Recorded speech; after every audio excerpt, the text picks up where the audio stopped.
128, not 138. Spanner.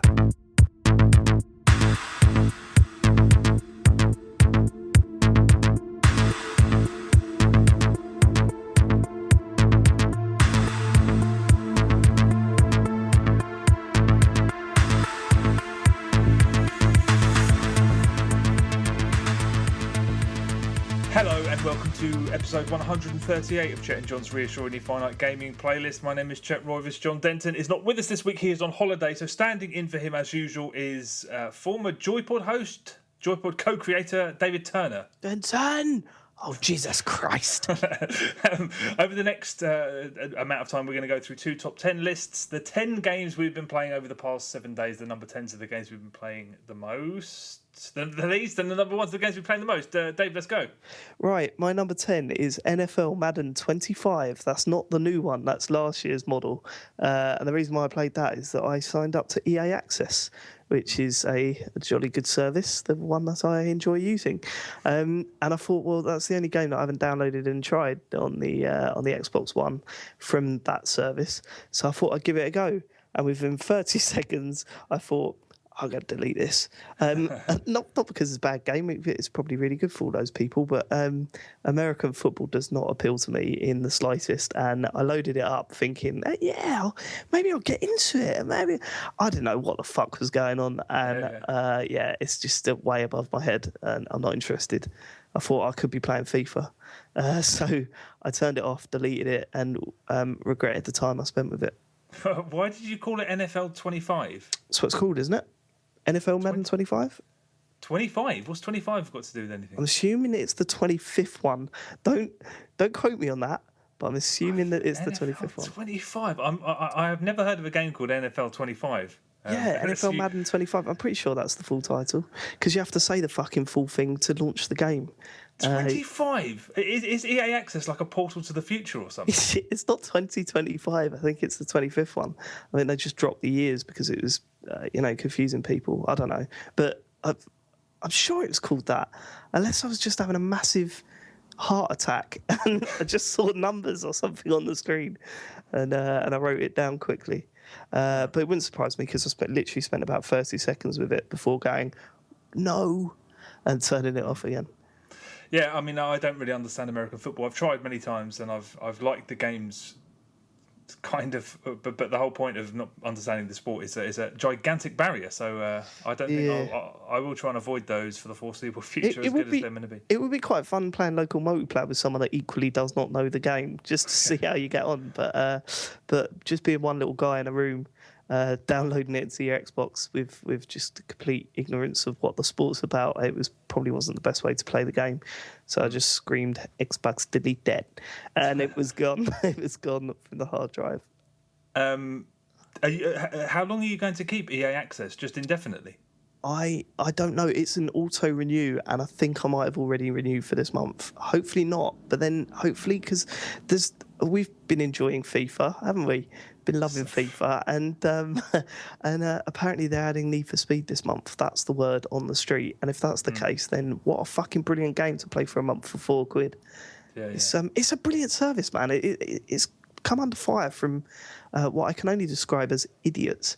And I don't get it. Like, I don't get what the problem is. I don't get why everyone's getting upset. Every time someone tries to argue against it, they make me want to punch the fucking monitor of my computer in because it's just nothing. It's they're not putting the new games on there. Of course they're not. They're £50 games. They're not just going to sling them on this £4 a month service or £20 for a year. That would just be ridiculous. It's for old, forgotten games, people that don't care about keeping up with the yearly updates. And it's fucking brilliant. It's a brilliant service. And it's perfect for, say, my situation where most of my games are on PS4, but I wanted to play, FIFA and Battlefield and stuff with you. So perfect, £4, 1 month of enjoying a healthy co-op seasons career with my good old friend Chet. Fun.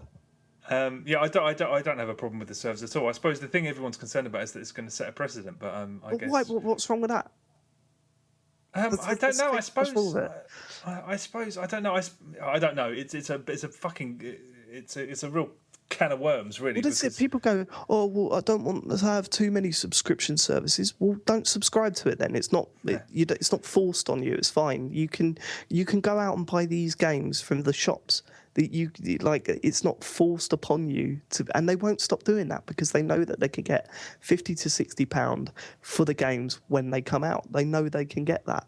And if fucking Activision did it, they'd be like last year's Assassin's Creed. So those that don't mind being a year behind with that type of a series wouldn't mind paying a small amount to do so. It's just brilliant. And okay, you don't own the games.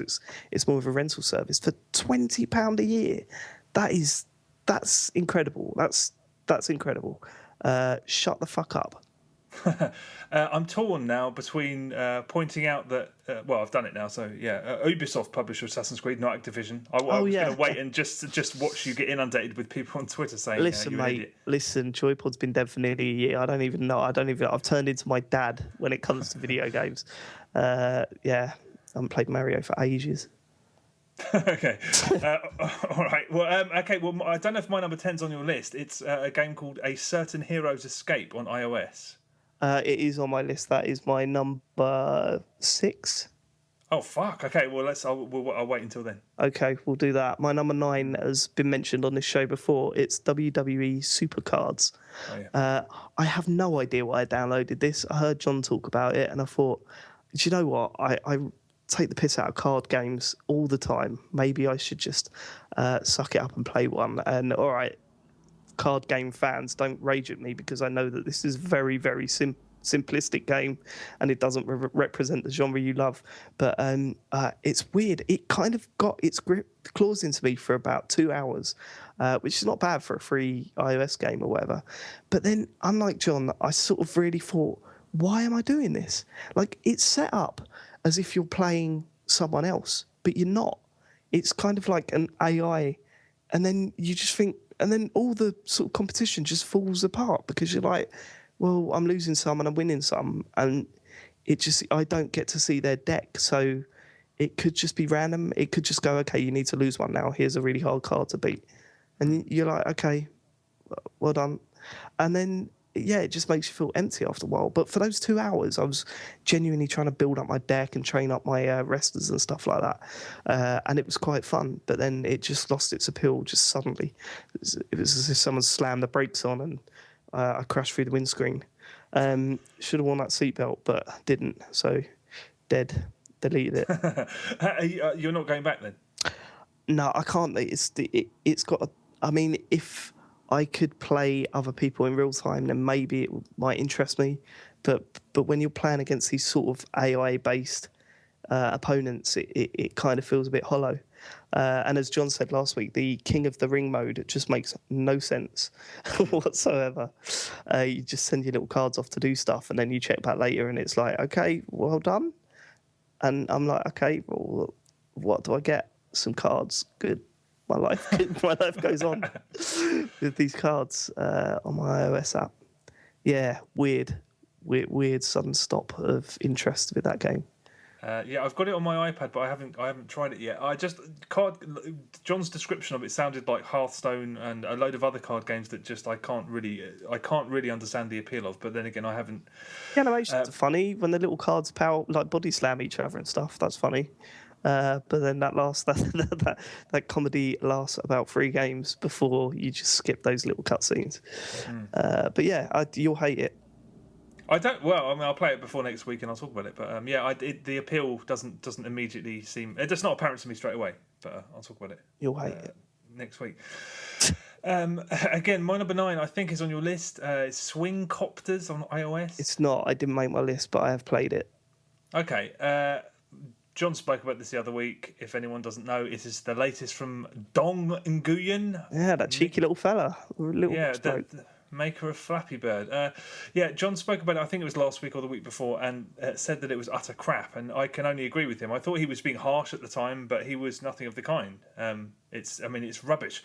You're this little thing in a propeller hat, tap once on the screen to guide him left, tap once to guide him right. It's Flappy Bird shifted 90 degrees with controls that are just designed to chuck you over a desk and nail the crap out of you. It's not fun. It's not compelling. It's just really, really poor. I googled it earlier today, and the top story I found about it was that there's a amazingly popular app that can amend your high score, so you can go around pretending to your friends that you've scored like 2,000 points. Excellent. I don't understand it. It's a terrible game. Flappy Bird, you could probably make a case for. No chance with this. It's rubbish. I thought John was a little bit harsh on it. I mean, I didn't like it, and it wasn't really for me. But when I looked on my score, and I was going, this is just weird. I don't get it. I don't get how it controls. It's just shit. And then I looked at my leaderboards, and some people have got like over 60 points, and you just go, well, there must be an art to it then. There must be a way that can't be luck to get that higher score. There must be a way of controlling it. I'm just not understanding it, and nor do I really want to. I mean, I don't want to keep playing a game like that. But yeah, I think maybe when he said it was just random, I think he was being a little bit too harsh on it. I don't know about random, but it's just it's hard to just feel so bowled over by controls. It's like the guy is just shaking you every couple of seconds. The fucking controls are rubbish, and you're just like, I'm trying. I have a goal to achieve, and I can't achieve it because the controls are so terrible. But that's done purposefully because apparently what people want is games that are really, really fucking ridiculously hard. So yeah, right. I don't know. It's I mean, you can't ever go at him too much, can you? He's obviously found a niche and he's built up this fan base. So I utterly do not understand it completely. Okay. Well, that's probably that one dealt with. My number 8 is definitely on your list. It's Velocity. Right. What is it? Velocity 2X? X2? 2X. Yeah. 2X, right, okay.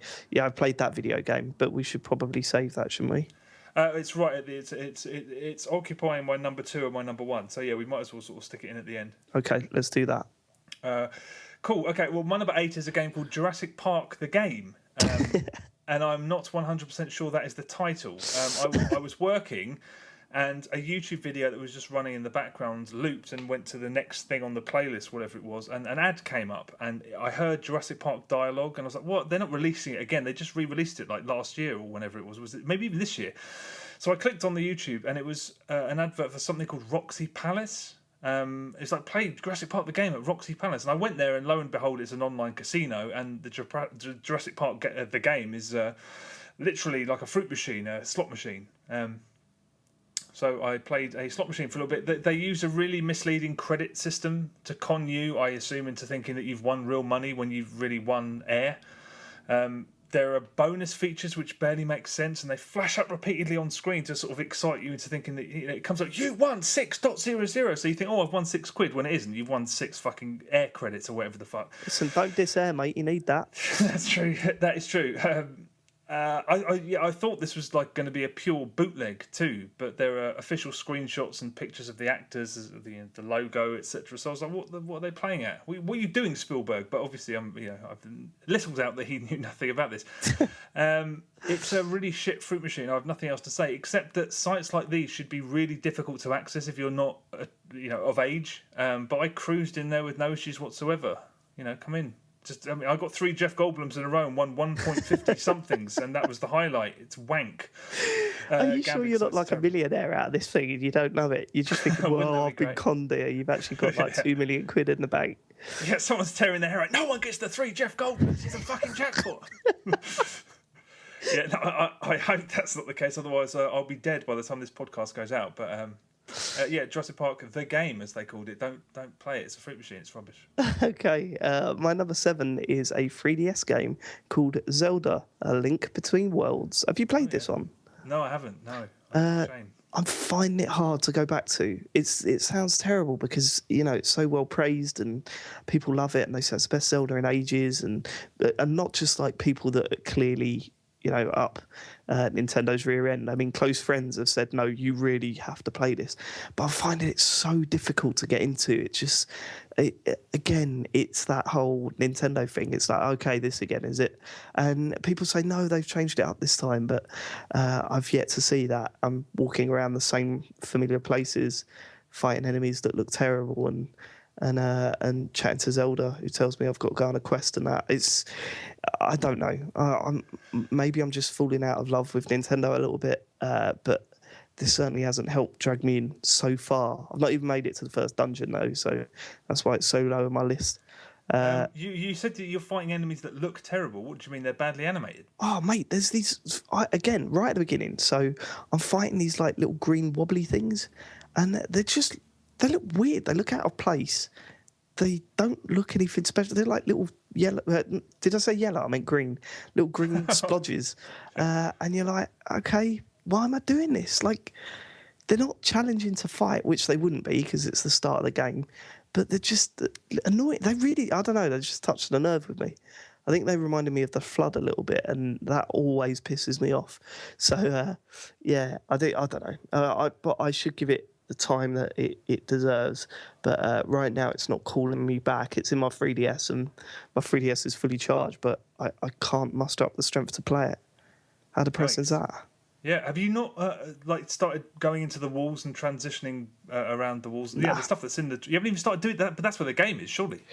I would think so, yeah. But I mean, I've played it for about 30 minutes to an hour, and at the moment, it's just wandering around. It's like, go here and tell this person something. Okay, I'll go over there. Oh yeah, that's good, but tell this person as well. And you're like, no. Maybe I'll just go and just chill out with the other little pointy-eared people over here and see where that takes me. I don't know. I'm being completely unfair to what is a critically acclaimed game, so please ignore me if you're getting angry. I'm an idiot, but it's just not dragging me in at the moment. Okay. Well, it sounds like it hasn't even started, so you'd be mad to leave it alone where you are. Oh, I'll definitely go back to it at some point, but just I don't know when. I'd rather sit down and play Titanfall when I get game time these days. Please say that's on your list, by the way. It's not, but is it? Oh, of course it is. Of course it is. Good. All right. Okay, that's fine. Okay. Well, yeah. I don't think you should leave that alone because I still need to play that. Yeah. So if you're not going to play it, give it to me. I'll play it. It's not mine, so no. Okay. Shut down. All right. Okay. I do not trust you. Yeah. Right. My number 7 is a game called Metrico on the PlayStation Vita. I was making space. Have you played this? No, but is it a Metroidvania type game? No, it's not. Thankfully, I always forget. Have you got a Vita or not? No. No, you haven't. Right? No. You've got that Chinese knockoff version. I have the Music Man. That's right. Plays MP6, so that's good for all my music needs. Okay, well, I mean, yeah, I downloaded this because I was making. I had downloaded it. It was free with PS Plus last month, and I was making space for this month's stuff.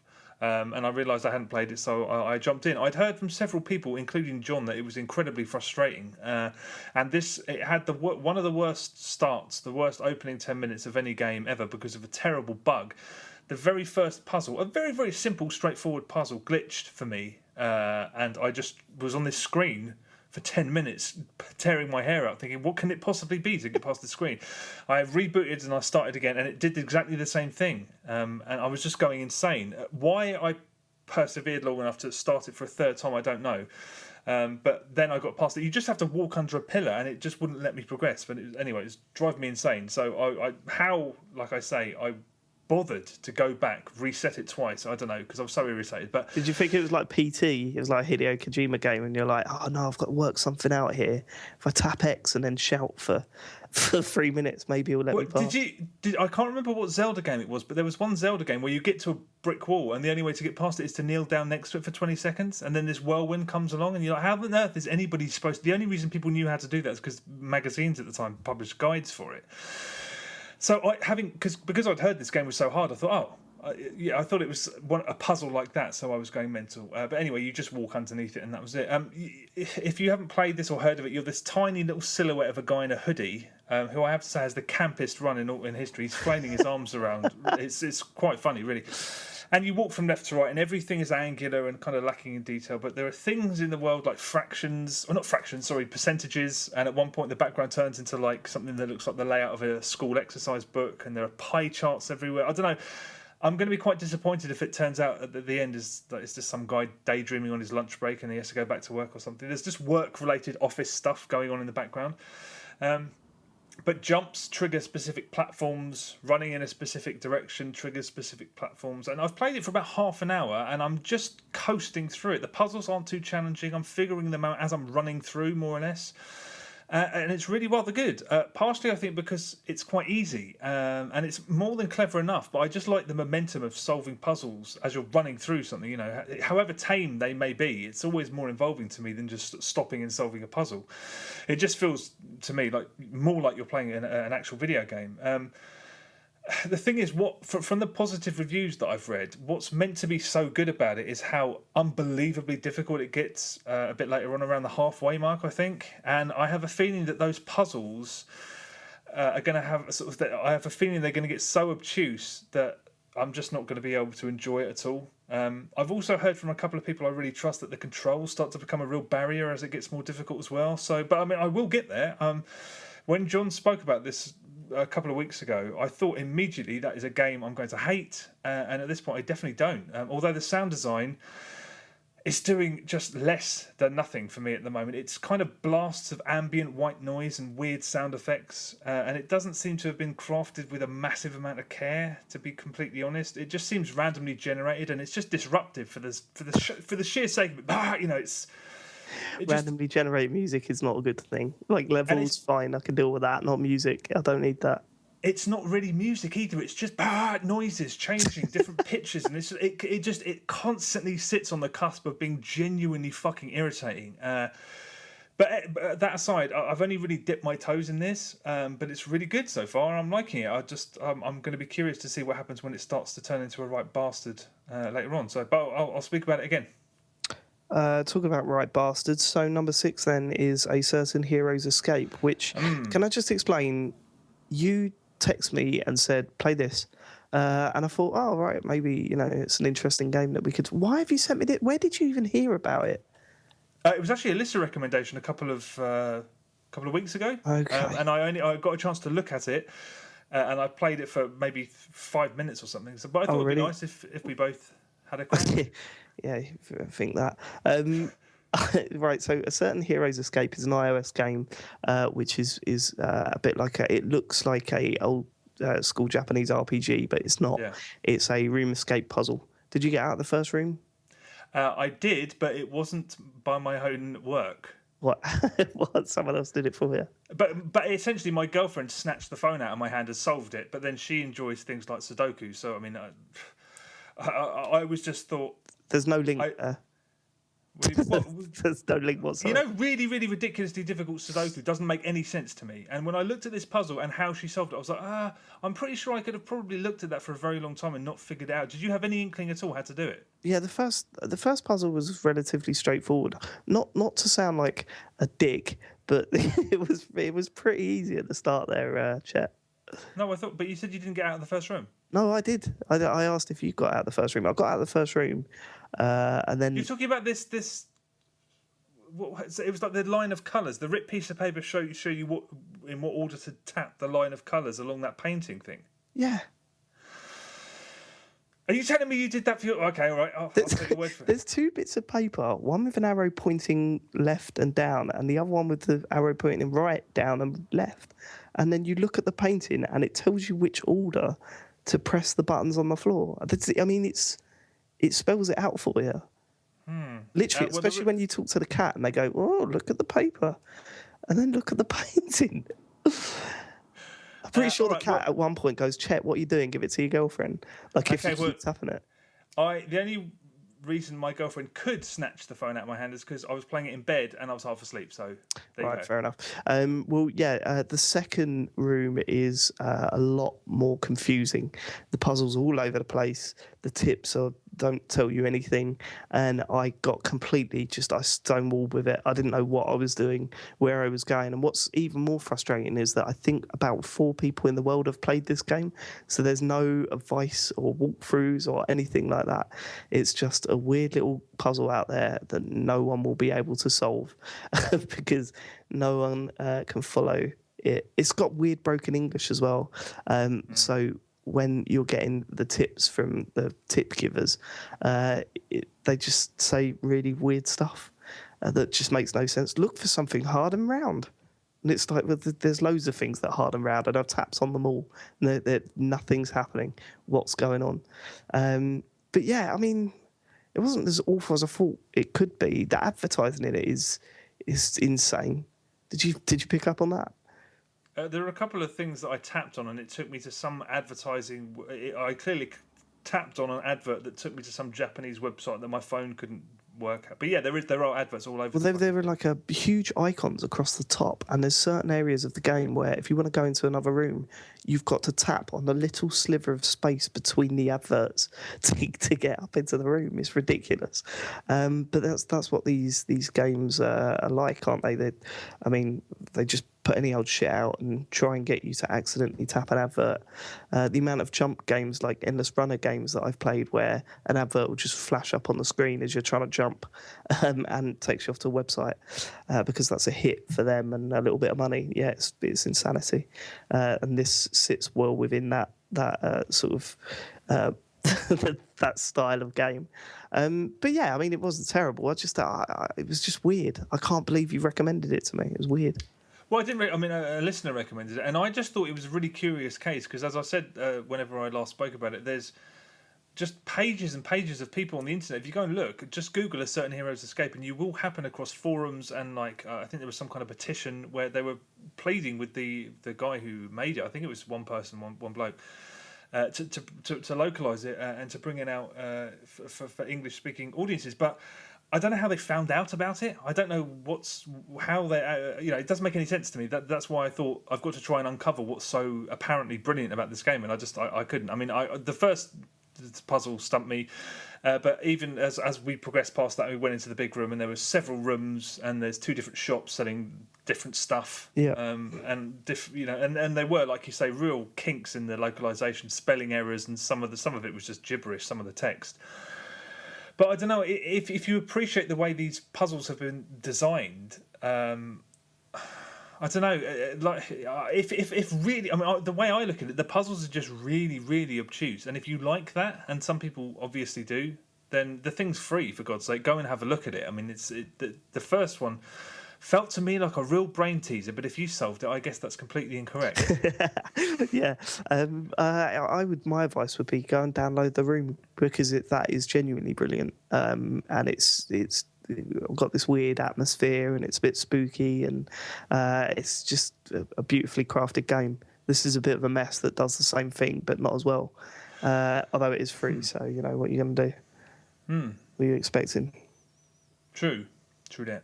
True that. Sure. Number 6. Okay, my number 6 is The Walking Dead Pinball on the Xbox One. It's also available on every format going. It's a new board for Pinball FX2. So you played that, of course. No, I've played. What was the one that I played on the PS4? Pinball FX2. Zen Pinball. Zen Pinball. Yeah, the one with the free one with the Where Will Whisper Be? Yeah. Where could Whisper be with the kids? Yeah.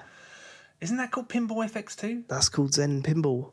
This is made by a company called Zen, but I thought the actual shell of the game is called Pinball FX2. Listen, you could be right. You write about video games. I barely know what's going on anymore. There was some hoopla on Twitter this week. I didn't know what was going on. I had to ask. I had to put my hand up and ask and say, "Can someone help me out here?" Because I ain't got a fucking clue. Then I got loads of people with anime avatars telling me that everyone's corrupt or something, and then I just turned Twitter off and cried. My life is different now. Okay, well, I'm going to assume that you're right because Zen Pinball sounds like what it should be called because it's made by a company called Zen. Yes. But this is a new board, and I'm not an expert on these games, because these Zen Pinball the boards, they have a fanatical following of people who buy it. They seem to own consoles just to play these pinball games. So how the Walking Dead one stacks up against the other tables, I'm not a great judge, but I thought this was really terrific. It's very, very lovingly done. My only complaint is that, and this isn't really a complaint, but for the first hour, you keep seeing Clementine and Lee interacting with each other at the foot of the table, walking around. Oh, right, so it's based on the game and not the comic or the TV show. It's made in close collaboration with Telltale. Oh, that's brilliant. That's excellent. But yeah, the first day you see Lee and Clementine interacting with each other, and at one point they play football with each other, and it's so easy to just get stuck watching them, and you just the pinballs are falling down to the gutter, and you're not even paying attention. One of them hits Clementine, her head comes off, and you just feel really guilty. But I should stress again that that's not a complaint. If anything, it's a testament to how well animated everything is. Yeah. And yeah, like I said, it's made in collaboration with Telltale, so it looks exactly as good as it should, and it's amazingly detailed. The locations on the pinball table and sort of around the outskirts of it are locations from the first game. And you only realise this after you've spectated for a little while. But there's bits of story going on the tiny little sort of LED display at the top, dialogue about how you're running low on rations, etc. I mean, the primary aim is to keep hitting this zombie that's sort of in the upper middle of the table, flailing around. Hit him 3 times, and when he disappears, you knock the ball in there, and you'll be able to pick a path. And they're all named after the 5 chapters in the first game. And you have to actually make decisions by knocking one of the flippers that you made in the main game. So I suppose this is fantastic. You should have. I mean, it's £2, $2.50 or something. Yeah, I'm definitely gonna go. I've been needing an excuse to get into it. I mean, you know how much I love the free table. I literally spent hours on it. And I tried I like the look of the Plants vs Zombies table, but I tried it out and it was a bit shit. So, but this sounds incredible. Yeah, I mean, it's really quite special. It's really fun. There's also one of the mini games is it's a really tight little sniper game, and the presentation, the whole thing is impressive as much because of how fun it is as for how good the presentation is. It's filled with really lovely, nice touches. The springy pole thing. What do you call it that launches the ball? The thing that you pull on a pinball table. No, keep trying. What would you call it? A springy pole. Yeah, but that's it. That's an axe. The characters all look and sound exactly as they should. I mean, it's terrific fun and so lovingly done that you just like it even more. It's just a shame you're not deaf, blind, and dumb, eh? Because you'd be pretty good at that video game. If you buy it though, Dave, get it on the Xbox because then. Right. Yeah, but I hate that. Like, it's all on the shoulder buttons, isn't it? And the shoulder buttons on the Xbox One pad are nowhere near as good as they are on the DualShock 4. I just use the triggers. Yeah, but again, anyway, I'm not getting into this debate. It's ridiculous. Oh no, I mean you win if you're picking the game. If you want the game on the superior machine, there's no question. I'm just saying that Yeah, we should. On there. Yeah, on your own. Is your little leaderboard just you? It is. You got no one to compare to. Yeah. How depressing. Right, my number 5 is a game that I've tried to get you to play several times, and you've completely ignored me, despite the fact that I played that stupid Certain Hero Escape game. I'm not bitter. It's called Velvet Sundown, and it's free on Steam. And I would suggest to everyone, if you get the chance, play it. It's the weirdest thing I've played in a long, long time. So it's essentially an online RPG game. That's role-playing game for you people that are following the letters I was saying there. Oh, mistakes are coming thick and fast here. No, it's a 3D game, and you get one scenario for free, and you can pay premium and get all the scenarios unlocked. But the free one switches out, so I think it's like every 3 or 4 days you get a new scenario to try out for free. And what happens, you launch into the game, and in mine, it was on a yacht, and you're at a party, and you see your character, and then there's a big bit of text next to him or her saying who they are, what their goal in life is, what their attitude's like, and why they're on the boat, why they're at the party, and stuff like that. And then you're let free, and all the other characters in the game are played by human people, and you don't get to see like their usernames or anything. And that's probably the best design decision they've made in the game, because you're not chatting to Gary XX12 or whatever. You're chatting to Ben, and you don't know who's controlling Ben. You don't know what they've been told, if they're sticking to the role that they've been given, and all sorts. And it creates some of the most bizarre online chat conversations I've ever experienced. Some people totally playing it seriously, others dicking about.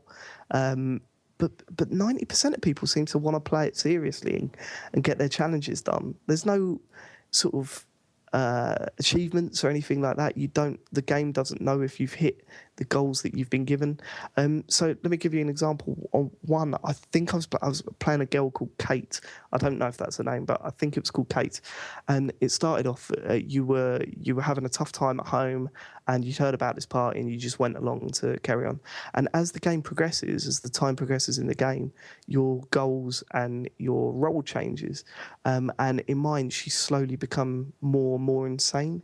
So it was like she's feeling very depressed and blah, blah, blah. And then she just goes absolutely insane. So, it tells you, go and tell people to fuck off. Go and, get angry at people. Go and say, like, the weirdest shit. And it was brilliant because there was people I was having a chat with at the start of the party, just having a normal chit-chat with. By the end of it, I was just saying things like, oh, the goat's in the washer, but why? I don't know. Do you? And then, and people were just going, well, what are you talking about? What's happened? Why are you talking like this now? Anyway, you play through this whole thing, and then at the end, you're all chucked into a chat room to chat about what's happened, like what the roles you played, and you get to chat to the people that are controlling different people. And even that bit's like quite interesting because you're like, okay, oh yeah, I totally ignored all my goals. I was just fucking about. But it doesn't matter because you don't know what their goals were. And yeah, it's a really, really experience, and I'd definitely recommend it.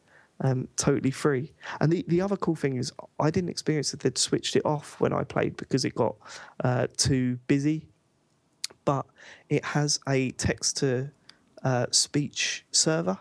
So when you're walking around the game chatting, you can actually hear the voices saying whatever you're typing and what other people are typing, and that just adds a whole new dimension to it. When you're walking around and going, fuck you, stop following me. Like, all that sort of shit. It's brilliant. I can't believe you've not tried this. I was waiting for you to explain in a bit more detail what it was, and I'm still not massive. I'm still none the wiser. I mean, it just sounds too fucking weird. Can I play this on a Mac? Yeah, I played it on a Mac. It's free. Give it a go. Like, I mean, you don't have to like it, but it's definitely worth your time for the experience, just to try something that you've never tried before. Oh, no, completely. But the way you described it, I thought it was like a chat room. I thought you were just looking at a white chat room. No. It's completely 3D modelled. You walk about, the graphics aren't terrible. I mean, they're not brilliant, but they're not terrible. And there's other stuff, like you'll go in and one of your characters is like a secret agent, and you've got to try and work out who a criminal is, which obviously someone within that game has been told they're a criminal, and you need to avoid anyone that seems suspiciously like a police person or whatever. A police person. So I don't know. You've got to try it. You've just got to try it. Like, what? Why wouldn't you? Well, I will, but I mean, it's just because I'd had it explained differently before, and I thought it was something completely different. But I'll check that out. That sounds all right. Did you think it's just to be in a chat room with some? Yeah, you said it, and everyone plays roles, and they all pretend they're other thing. I was just like, that sounds fucking dry. Setting in like an MSN Messenger, going, "Hey, I'm a criminal." I was picturing just a white page of people going, "Yeah, I'm Gaston the criminal." I don't know. I'll play that. It sounds interesting. It's not like one of those murder mystery things that you go with your mates, and one of them turns up and goes, "Hello, I'm Claude." No, you're not. You're Simon. I've known you for years. Stop. Why have you got that accent on? Don't turn up late to one of those things because you'd be freaked out by what's going on. Okay, I've never been to one. Do they come recommended apart from that? You obviously speak from experience. No, I don't, but I've just heard about them. Mike tells me about them. All right. Okay, well, I will check that out. The game, not the adventure mystery weekend, whatever. Okay, my number 5 is 2 games. It's Metro Redux on the Xbox One. Have you played either of these two? Well, I played the first one on the Xbox 360 and really hated it, actually. Just didn't get on with it. I hated the shooting. The atmosphere was okay, but walking through the towns was like walking through one of those animatronic, like it's like going through the Bubbleworks, Professor Burke's Bubbleworks, where you can hear the end of a sentence before you get there. And then when you hit the room, you can hear like the whole sequence repeating. It's like, oh, come on, man. They're like, it just ruins the complete effect of a town. Everyone just seems faking it. It's such a weird bug to have, but it really got on my fucking nerves when I played it. Oh, right, okay, fair enough. I mean, that never bothered me. I really liked the first one, and I'm liking it now. I mean, I'm playing through both of them in dribs and drabs. I had to review it, and I was only planning to do a couple of hours on each one, but I've almost finished 2033, and I'm very, very deep in last night.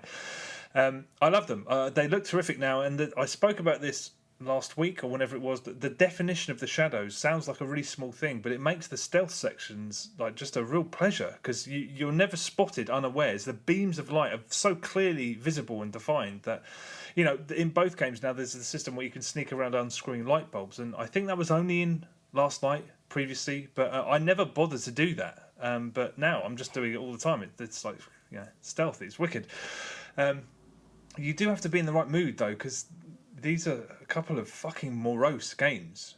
There's just no comedy. There's just no hope in any of it. You know, I don't know. If you watch too much news midway through either of these two games, you probably start feeling like it's be preferable to live in a post-apocalyptic Russian underground station. But like I said last week, these are very tough and very humorless games, but they're not. I don't find them depressing at all because they're just so well made. And 2033 is so good still somehow, despite the fact that it's one of those really infuriating games in which you're almost constantly following an NPC around. Follow me, quick! You know, shoot that guy and I'll shoot the other one. You know, at least 40% of it feels like a Call of Duty tutorial. And actually, Last Light is guilty of that too. And that's where the Half-Life comparisons kind of fall down because those games told a story without falling back on that system too often, whereas these do it all the time. So that's a bit of a shame. But I think this is a great package. You know, it's probably going to have to wait until next year for most people because all the shit's starting to happen now. But I say get it when you get the time.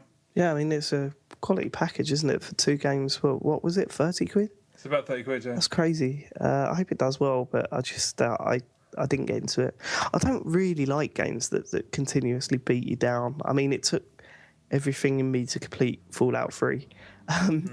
And Vegas, New Vegas, like, killed me about halfway through. I was just like, okay, I'm done with this. But I don't know. I just didn't get his claws into me, so I shan't be playing it. Okay, well, it's a shame, but they are admittedly extraordinarily grim. So it doesn't, you know, that's a good reason for some people to just never bother even checking it out. True. That. Right, my number 4 then is The Walking Dead Season 2, Episode 3. Now, again, I know it's finished. The finale come out last week, I think it was. But I just had this really weird thing where I stopped playing it. And it's not the game's fault because episode 1 and 2 were fantastic and I loved it. For some reason, I just stopped downloading the episodes. I think maybe it was partly down to the length between the two, maybe partly down to the fact I've got no money. I don't know, but I just didn't feel the need to download them. Then when everyone was talking about how good the finale was, I thought, well, tell you what, I'll play one episode a month now for the next 3 months. And I downloaded episode 3. And it's incredible, like utterly incredible. By the end of it, I was shaking and my heart was beating. And it's just what a series. So well written, so interesting. Decisions like hang over you. I cannot believe you're not playing this. This is so up your street. It's unreal. I don't know what to say. It just, yeah. No, I'm in the same boat. I stopped for no reason, But they are hard. They again. This is exactly what we were just talking about with Metro. Like they are really, really tough. Like hard going. I mean, they're exhilarating and they're brilliant and everything. But just wanting to opt into that, you have to be in the right mood. And I guess I haven't been in it for a little while. Yeah, I think the saving grace is that it's like an hour and a half long, if that. You know, it's like you could put up with that for an hour and a half, especially if you split it. I mean, the tech behind the game is still a bit janky. The save system is fucking terrible. I have to frequently stop playing games now to go and feed a baby. Sorry if I keep bringing that up, but it's my life and that's what I've got to go through. And so I've had to stop several times. And every time I've gone back, it sort of kicked me back what I thought was a checkpoint. Do you know what I mean? It's knocked me back to a checkpoint before that, and it's not easily skippable, which is understandable because they don't want people just skipping through dialogue and stuff by accident. So I had to redo loads of bits and stuff like that, and there's lots of moments. You should never feel like your fucking Xbox crashed when you're playing a game, unless it's trying to break down like the full 4 or whatever it is. You should never feel like your Xbox is broken, and that happened at least 2 or 3 times with this. I thought, oh shit, it's frozen. No, it's just taken an age to load. But other than that, it's just incredible, like beautiful storytelling, completely unique to video gaming. Like you couldn't get these sort of these sort of feelings with any other medium, and they just know how to do it. Well, with The Walking Dead anyway. I heard The Wolf Among Us was a bit disappointing by the end, but this is just not. It's just pure brilliance, like moment after moment. It's just fantastic. The finale did split people down the middle, though, didn't it? I saw some people saying that it was a really, really limp end to that. Oh, really? I like everyone I've spoken to said it was amazing. So maybe some people said that episode 3 was terrible, but it left me fucking shaking. So I cannot complain about that at all. And I can't wait to play 4 now, but I'll wait a month, I think. Do you play these with Jo? No. You asked me that before. She has no interest in any video games ever. So, okay. Yeah, she just wouldn't be interested in it. Which is a shame, really, because it would be nice to talk to her about that sort of story, but ain't going to happen. And not only that, I mean, it's got, like, you died kill screens in it, which are just not needed, in my opinion. That's the worst thing about The Walking Dead as a series. I know that they've got to add some sort of peril to the main character, otherwise you'll just feel invincible, but it's just frustrating and completely drags you out of the experience. Well, I mean, are they not? Aren't these going to imminently appear on like PS4 and Xbox One? I don't know. I thought there's a third series, definitely, but I don't know. They should be next gen, but I don't know what they're thinking. I mean, this series should be. I think that might be the reason why I suddenly dropped off, because I was thinking, I only want to boot up the fucking Xbox 360 again. I've been doing it for 7 years. I don't want to, or 8 years or whatever. I don't want to do it again. I've got new shiny machines in front of me that I've got nothing to play on. I want to just look at the dashboard of those for a bit. But yeah, no, I mean, I think season 2 should have been delayed until The Wolf Among Us is finished and released on Xbox One and PS4. But they didn't do that.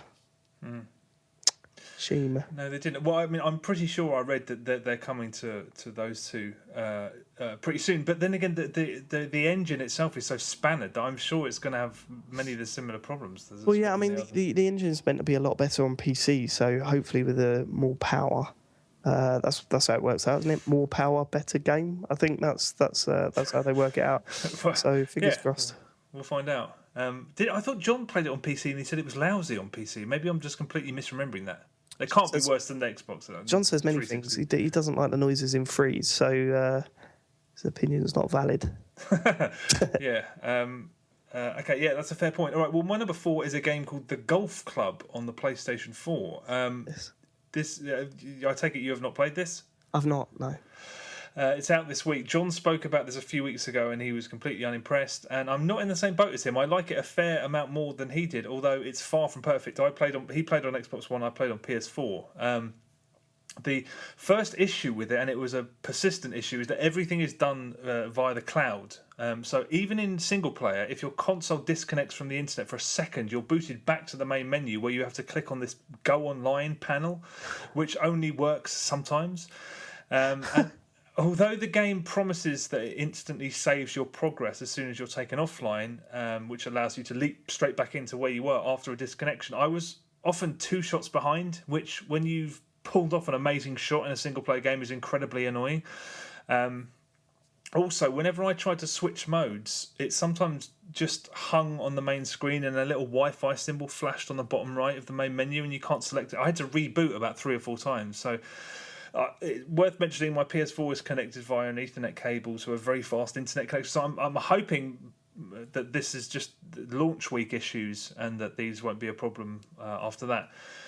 But the game is actually the other concern. Sorry, the other concern is obviously PSN has been really flaky lately. So yeah, you could just like drop off PSN. That'd be insane. That hack recently, didn't they? Oh, of course, And yeah, right. yeah, all that shit. That's what's concerning me about Destiny as well, because I want to get it on PS4, but the one thing Xbox has got is a reliable online service. Yeah, sorry, sidetrack.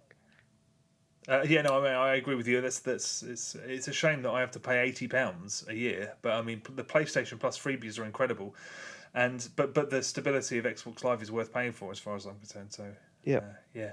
But anyway, this is it's sure to be divisive amongst fans of golf games, just because all of the stabilizers that are traditionally given to you in games like this, they're gone. So there's no gauges, there's no bars. It's just more realistic, but the game is not quite well made enough to sort of be rewarding regularly enough, if that makes any sense. I mean, it basically, the gameplay involves you judging how much of a difference there is between, say, a 90% power and an 80% power on your swing. Because you pull the right thumbstick back and then you whip it forward to hit, it's a familiar system like Tiger Woods, but you have to judge that in a window that lasts maybe 1 to 3 seconds, and your decision can't be considered because there's no visual feedback whatsoever. You do pick it up slowly, but this is clearly a game that's made for players who are like, they want to jump in for the long haul, because it's to be mastered, that system. I mean, it's something that you have to put several hours in before it's going to start making any sense. I mean, I nailed a couple of perfect swings, like a couple of perfect shots, and it was very exciting, but without several hours practice, it always feels like 50% luck at least, and that doesn't make for a massively compelling experience if you're in any way a casual player, because this is a proper simulation rather than a sort of gamey game like a Everybody's Golf or a Mario Golf or something like that. As one thing that's very odd about it, John mentioned this, it's commentated by this really robotic sounding Canadian man who kind of talks to you as if he's commentating for a crowd and as if he's your caddy just chatting to you, and it's really disconcerting. Decent little putt there, and you're just like, "Who? I thought you were a commentator. Why are you talking to me like you're my friend?" Sometimes you can, if you fuck up a putt, he goes, "Oh," he's like, "Who are you talking to?" Okay, that was fancy, and you're like, it's really the best time was when I screwed up a shot, and he said, "Here's a pro tip: aim for the green, eh?" And I'm like, I didn't invite you here. Why are you standing here taking a piss out of me? I thought you were supposed to be commentating for a crowd. You shit. I'd love that. I'd love that in football if the commentator just started chatting to Wayne Rooney halfway through the game. Hey, come on, Wayne, let's get your head down, mate. To be honest, I thought I was waiting for it to start making jokes at my expense, but then after it did, I was like, I don't really understand why it's sort of, as John said, it's just confusing. It also sounds like the audio was recorded in like a closet, so it's really genuinely disconcerting. But basically, the game, the package is far from awful for sort of really dedicated golf fans. Bearing in mind, especially that there aren't any options really on PS4 and Xbox One just yet. The multiplayer is asynchronous, and to be honest, I think after having sort of attempted to play golf games over the last few years, I think that's the best way to do it, the only way to do it, because I've had to turn down many games. Just everybody's golf times out after a certain period of time, etc. The presentation, though, again, John mentioned this already, but the presentation is not good at all. There's very consistent screen tearing on PS4. The detail on the courses is of a really low fidelity. And it's a budget game, and its complete scrappiness does sort of give it the air of something that should probably cost half of what it costs. It's the best part of £30 at the moment, but it is a budget game made by a small studio, so it seems a bit unnecessary to have a pop at it for not looking like a Tiger Woods game or whatever. And the centerpiece of the whole thing is a really efficient course building tool, very easy to use. It kind of reminded me of the track builder from that first Mod Nation Racers. I don't know if you ever used that, where a very simple tool that's easy to toy around with, and it's easy to publish courses. And there's a rating system, so you can sort of, the crap and the doodles get filtered out, but they're not promoted. So I designed a course, and after about 4 days, not a single person had played it. So there didn't appear to be much I could do about that unless I had other friends who I could sort of point in the direction of that. On the one hand, if you have an older console, I'd say pick up a Tiger Woods. or better yet, if you have a handheld, buy Mario Golf World Tour or Everybody's Golf.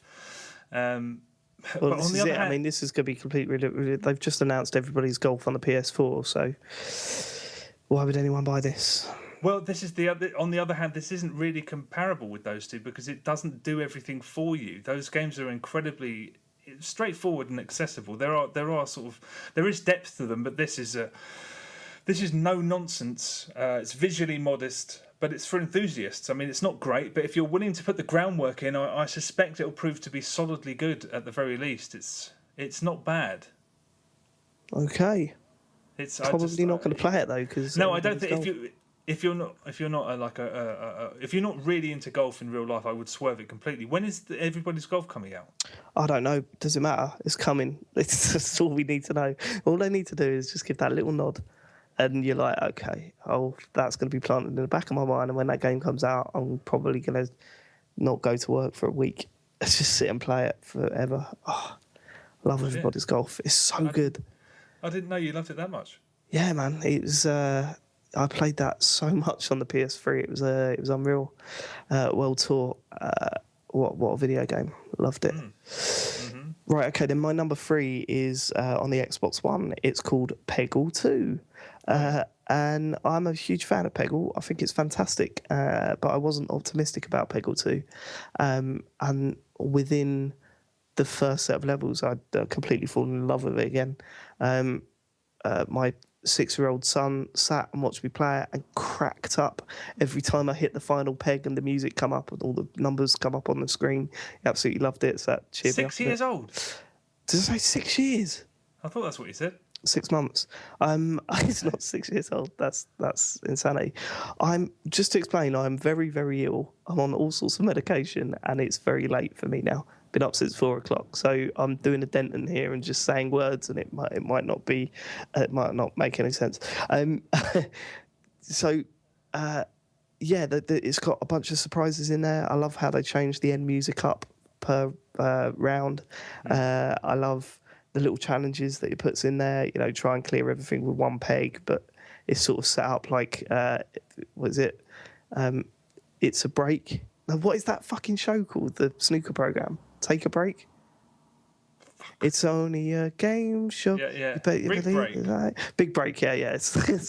It's like Big Break. And I love that. I thought it was a wonderful little addition. And I played it through. I loved it. And I probably won't go back to it. But again, it was in the EA Access game. And that alone was worth the £4 for the month. Fantastic game. If you enjoyed it so much, why are you not going to play it again? Because I played it now. It's done. It was fun. Enjoyed it. But you've done all the levels? Not all of the challenges, but I've done. Yeah, I played through all the main quest thing, and then I've gone back and done some of the challenges, and I've had my fill now. I spent a few hours with it. I really enjoyed it, and that's it. It's fine. It's a good game. Very good game. I think it's coming out on the PS4 soon as well. So that's cool. If you've not got an Xbox One, you get to play what is essentially a very, very good sequel to a very, very good video game. Why were you sceptical in the first place? Because where can you go with it? I think that's what I was worried about. It was like, okay, I've played Peggle a lot. I played Peggle 1 through about 4 times. I played Peggle Nights God knows how many times. And you just think, okay, I get it. That's Peggle. That's good. But it was just all the nice little neat touches. Like when you hit the final peg and your score goes up and the zombie looks up at your score and her jaw falls off. Where it's trying to hit the floor and stuff. And then the little Yeti guy who turns around and his ass is pixelated out. It's all shit like that. It's just what a wonderful little experience. But it's not something that I'm gonna change my life for, you know what I mean? It's not going to take over my life like Titanfall has. Have they added friends leaderboards now, or leaderboards of any kind? Yeah, I'm pretty sure there was leaderboards. Was there not when it launched? No, there wasn't leaderboards. There wasn't Was there multiplayer? I don't think there was multiplayer. There definitely wasn't leaderboards, and I think multiplayer came in a patch on launch week. But yeah, leaderboards weren't there. Oh, right. Okay. I don't know. I can't remember. I wasn't concerned about them. to be honest. Okay. Well, no, I mean, if you play it again before your EA access runs out, and there is leaderboards, go and look at every. Xeno is sickening. I don't understand how someone can be that good at a game that involves so much luck. But Yeah, I don't want to do that. okay. It just anger me and set me into a fit of rage. The games do that. I get really angry. Like, fuck you. Why are you? Matt Murray's the worst for that. Like when you'll sit there and you go, hey, yeah, I've a Zen Pinball. I've got 1 million on Zen Pinball. Can't believe it. And then literally 2 minutes later, I just got 5 million. You're like, honestly, fuck you, Matt. All right. Okay. On that note, my number 3 is on your list somewhere. It's Titanfall. It's a great video game. It really is. Where is it on your list? Is it number 1? It's not on my list. I told myself I wouldn't put it on there because you talk about it all the time, and I didn't want to waste one of my spots when you were blatantly going to talk about it. All right. That was my thought process. Wow, what a game. Okay. Yeah, I mean, I'll briefly go because there was a update number 6 went live on Tuesday, and I'll just skim over what happened. The things that it's brought primarily is pilot skirmish mode. Which is just pilots, which apparently fans of the game have been calling out for since before the game even launched, which always seemed like a pointless addition to me. But I've had loads of games on this mode, and I love it. I mean, it is literally what it sounds like. Literally, there's no Titans, there's no AI grunts. It's just 8 versus 8, pilot team versus pilot team. And my feelings are that Titanfall on foot is still better than almost every other first-person shooter, so this is still terrific. The strategies and the planning and the techniques that go into a game of Titanfall are out of the window, replaced by the kind of strategy that you sort of concoct in games of like Team Deathmatch on Call of Duty. So everything always happens around a couple of hotspots, and teams inadvertently end up holding up in specific locations. I'd initially hoped that they were going to scale the levels down somewhat because these maps are made, they're big levels made for sort of Titans as well, but they haven't, and it works just because I think it's very easy to forget that when you're wall running and zip lining constantly, you can traverse an entire map in seconds anyway. But yeah, I think without taking the piss, I think I enjoy this so much because I am pretty good at Titanfall. I think my record is 54 kills in a round of Pilot Skirmish, which is over it's over half of the number of kills your team needs to win. So without taking the mick, I think that might play a large part in why I enjoy it so much. But I'm not going to complain about this. It's fun. It's a nice diversion. I like it, but I won't exactly be devastated when they remove it from rotation in a couple of weeks' time. It's been a nice little excursion. I mean, John, when you and John played together, and John's take was that, he said, I wonder if Respawn created this mode just to prove to everyone who wanted it that it's wank, which I don't agree with. I think it's really good. I mean, we had a bad game when we just kept getting massacred, but... well, you did. I didn't. I did pretty well. Yeah, I hate the mode. I think it's awful. But I don't. What? So how can you hate? But it's Titanfall with just the Titans. Admittedly, because it's I run around and get shot in the back, and then respawn, and then run around a bit and get shot in the back, and it's like unfortunately, you have to play it like COD, which means holding up in locations with people, and that's the unfortunate. Don't do that. That's what I like. I like Titanfall because it's action packed, and there's just so much shit going on, and you always feel you've got a chance. And this time it's like okay, I'll get shot in the back a lot. But then I'm not going to complain about it. They gave some fans what they wanted. I didn't like it, but there's so many other game modes to just go back to. So who cares? Yeah. Do you know what I mean? It's not a problem for me. Yeah, I suppose it's not. It doesn't showcase Titanfall at its best by a long way, and I suppose it's just because I haven't played a Call of Duty in a little while. A slight change, shaking it up a little bit was welcome to me. But like I said, when it goes in 2 weeks' time, because it's removed from the rotation, it's not going to bother me too much. The other changes are that you can now tick a little box, which will also fill your burn card slots with random cards, which is a fantastic idea. You don't even need to do that. Chet, I don't know if you've noticed, but if you completely forget to go into your burns cards, you start a game and they're full up. It does it automatically. That's what I mean, but you have to tick that box at the bottom of the page. I don't even think you need to... Oh, what is it, like a tick, like a check, like a terms and conditions thing? Yeah. Right, I didn't know that. It fills them with random cards. Okay, because we're talking about two different things, right? You only have to press it once ever, and then it just does it automatically.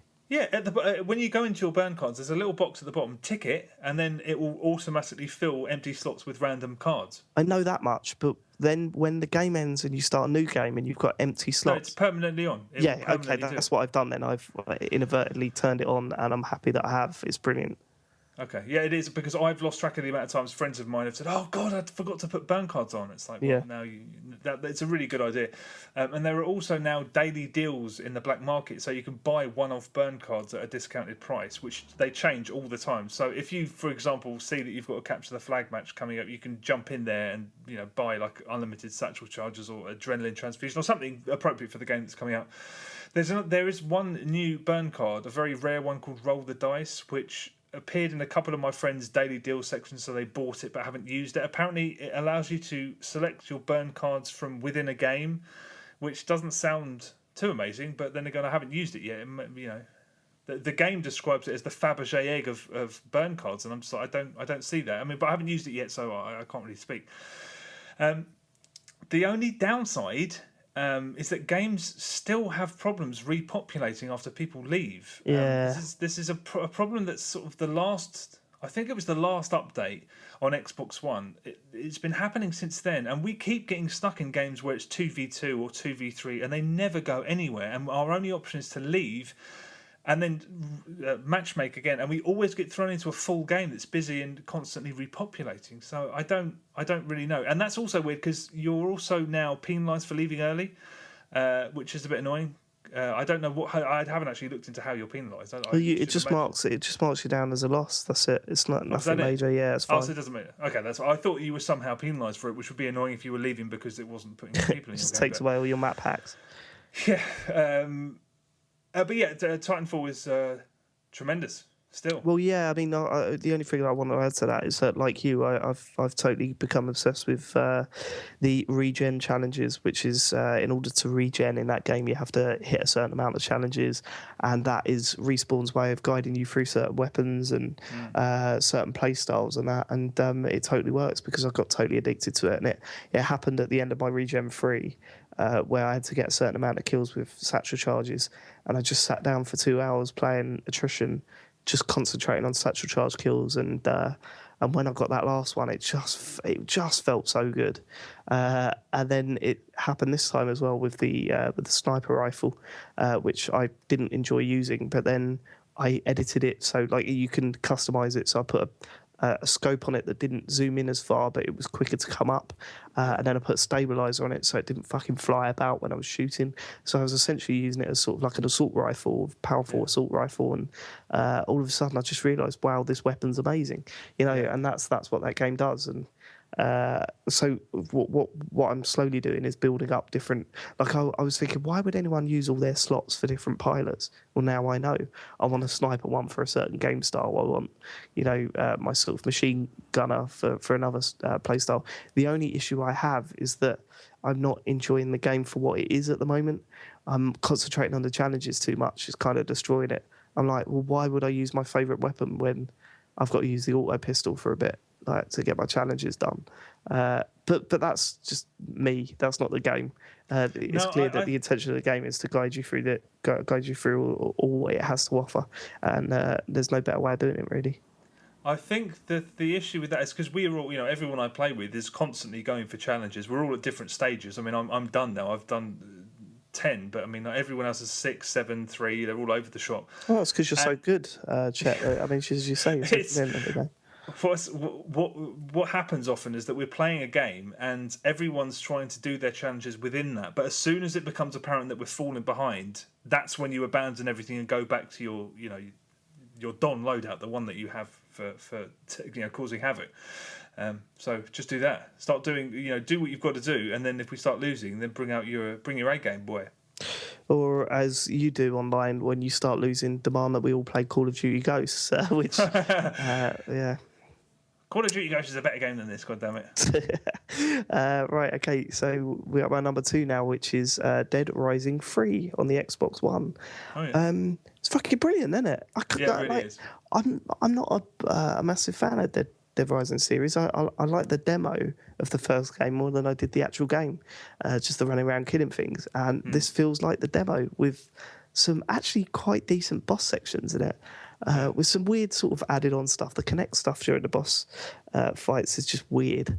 Like, it gives you a phrase that you shout out and it stuns the enemy for a bit, but it just I don't get that. I don't get That why. completely bypassed me. I didn't even know that existed. Yeah, I mean, there was there's phrases that you shout out. I can't remember the phrases, but with the biker guy, he sort of skids on his bike and freezes for a little bit if you shout a certain phrase out. Are they funny phrases? Not really. They're just Oh, that'd be good if you were shouting really, really amusing insults. no. They're like stupid. You know that you got the Asian guy, the martial arts guy at the start. It's like you shout something like "Way of the Dragon" or Zen or something like that at him, and it's like, okay, fine. And I was doing that and just thinking, why am I shouting this weird shit in my room just to make the boss fight a little bit easier? But okay, well, fine. The rest of the game is just, I mean, it's incredible to look at because there's so much going on, and it's just so fun to just run around killing these zombies. It really is fun. I wish the weapons were slightly more tougher because they seem to disintegrate really quickly. But on the flip side, that forces you to sort of pick up as many different types of weapon as you possibly can, and you get loads of moments where all of a sudden you realise you've just got a brick in your hand. And you're like, oh fuck, I need to get something a little bit more decent than this. The voice acting is surprisingly excellent. Like the characters are really funny, and the voice acting I thought was a real step up from most sort of games of that ilk. You know, not. I mean, Dead Rising's a pretty big budgeted game, but it's not like stupidly let's chuck money at this sort of budget. Yet it's superbly voice acted, which is a rarity in those sort of level of games. And yeah, so if you've got an Xbox One, I think, is it come out for PC? It's coming out for the PC soon, isn't it? It's either just come out or it's coming out in the next week or two, I think. Yeah, get it. It's brilliant. Like, it's really good fun. It doesn't feel like a launch title as you'd expect it to. It feels like a game that's come out, you know, quite recently. Really, I think it's more fun than Infamous Second Son. You know, absolutely. I mean, it's a fuckload more fun than that game. I mean, I really loved Dead Rising 3. I thought it was actually sort of a little bit underrated, but the stench surrounding those appalling DLC packs that came out afterwards. I mean, even if you finish the game wanting more, don't even think about buying those fucking pieces of garbage. Although, incidentally, they're free on PC, so if you buy the PC version, you can see how terrible they are for free, essentially. So do that. But yeah, terrific game. If you have the opportunity to go through it on co-op, though, I'd advise doing that as well. Randoms were popping into my game, and I switched that off pretty quickly because it's getting on my nerves. You don't want that because they're all leveled up really high, and it's just yeah, but with a mate, it would no doubt be amazing. Yeah, and some of the bosses are genuinely funny. I mean, the spaceman, the delusional spaceman. I assume you haven't got to him yet. No, He's hilarious. He's in the museum floating around on like a mobile, you know, planetarium. It's hilarious, that bit. So I'm sorry to get all like stupid here, and then, you know, it's not really the sort of show for this, but it was weird, the porn bit. Did you think? The porn bit. The bit where you walk in and there was a guy going, "Hey, look, try and find some dead women. We're going to do sort of like a zombie porn film." It was just real out of place. You didn't come across that bit? Is it a side mission? You walk, yeah, I think so. You walk in, there's a dude with a camera, and it's pointing at a bed, and there's two zombies in the bedroom, and he's like, still, come on. And yeah, I was just going, really? This is just really weird. And then you had to go and capture some female zombies, I think, and bring them back to him. Yeah, I was just kind of like, why? This is just tonally. I know it's a silly, a silly game anyway, like a really silly game. But this bit was just like, it's just weird. That's just like they just went, look, just sling a bit of sex in there, fuck it. Do you know what I mean? Yeah, I'm pretty sure I didn't encounter that bit. But the game's so fucking juvenile. I mean, one of the bosses is this fat woman who's stockpiled all the food and just wants to eat it and die. It's just, stay away from my burger. I mean, it's really. I shouldn't be so serious. Yeah, I mean, it's. But I don't think I saw that bit, so I can't really comment. To be frank. Yeah, it was just odd. It just seemed like it's just stuck out like a sore thumb. All right. Okay. All right. Well, I mean, the game's great. Apart from that bit, I guess. It's an excellent game. Yeah. No, it really is. And if you're thinking, oh, Dead Rising isn't really for me, then maybe give it a go because it probably is. It's a step up from the first. Well, the first game I didn't play the second one, but it's definitely a step up from the first game. It's a step up. I mean, it's the best game in the series by a decent chunk, I reckon. Okay. Okay, my number two is Velocity 2X. It's actually my number one, but I've put it at number two for reasons that will appear apparent in a moment. If you've heard this already, me and John recorded a chat earlier in the week. We put it on a YouTube channel, so we've done a video review. If you've seen that, this will last about 10 minutes. But here's me and John talking about Velocity 2X. Bumping me. Okay, so Velocity 2X on the PlayStation 4, aka almost certainly 2014's least disappointing video game. Why don't you go ahead? Okay. The sequel to the rather magnificent Velocity Ultra, which came out first on Vita, then appeared on PS3, I believe, last year. This is a kind of hybrid between a 2D shoot-'em-up and a sort of side-scroller, the type that you might have played in the 16-bit days. But in truth, it's really not like anything you've ever played before, especially if you've never played Velocity Ultra or the original Velocity, which is basically the same game but was a PS Mini. How best to describe this? Okay, the 2D shoot-'em-up parts are, they look like any game you might have seen before from Cave or anybody else, where you scroll up the screen in a little ship. But the hook here, as it was with Velocity Ultra, is that you can teleport with a quick press of the square button on PS4 or any PlayStation.